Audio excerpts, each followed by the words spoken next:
Facebook password মনে রাখতে পারতেছেন না? আর কোনো সমস্যা নাই। আজকে এই ভিডিওতে জানবো ফেসবুক পাসকে নিয়ে। ফেসবুকের নতুন একটি ফিচার ফেসবুক পাসকে। এটি কেন দরকার, কিভাবে চালু করব, আজকের ভিডিওটি প্রথম থেকে শেষ পর্যন্ত আপনি দেখলে আপনি নিজের ফেসবুক আইডি তো মনে রাখতে পারবেনই পাসওয়ার্ড ছাড়াই, তারপরও হ্যাকারদের থেকে 100% সুরক্ষিত রাখতে পারবেন। তাহলে চলুন দেরি না করে আজকে ভিডিওটি শুরু। ফেসবুক পাস কি? ফেসবুকের একটি নতুন সিকিউরিটি ফিচার, যেটা ভিআইপি বা বেশি গুরুত্বপূর্ণ অ্যাকাউন্টগুলোর জন্য চালু করেছেন। এখন ধীরে ধীরে সব অ্যাকাউন্টে এটাই আসছে। এটি চালু করলে কি কি সুবিধা পাবো? আপনার অ্যাকাউন্ট হ্যাক হওয়া খুব কঠিন হয়ে যাবে। ফিশিং লিঙ্ক ক্লিক করলেও এটি কাজ করবে না, মানে ফিশিং লিঙ্ক অন হবে না।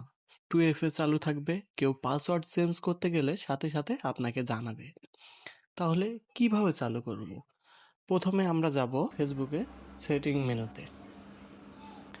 সেটিং মেনুতে যাওয়ার পর সেটিং অ্যান্ড প্রাইভেসিতে ক্লিক করে সেটিংয়ে ঢুকবো। তারপর পার্সোনাল ডিটেলসে ক্লিক করব। তারপর আসব পাসওয়ার্ড অ্যান্ড সিকিউরিটি অপশনে।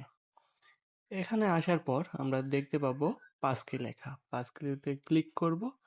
করার পর ওখানে যে যে তথ্য ভিডিওতে দেখানো হয়েছে সব দিব, দিয়ে অটোমেটিক চালু হয়ে যাবে। এটি আমাদের ফেসবুককে 100% সুরক্ষিত রাখবে।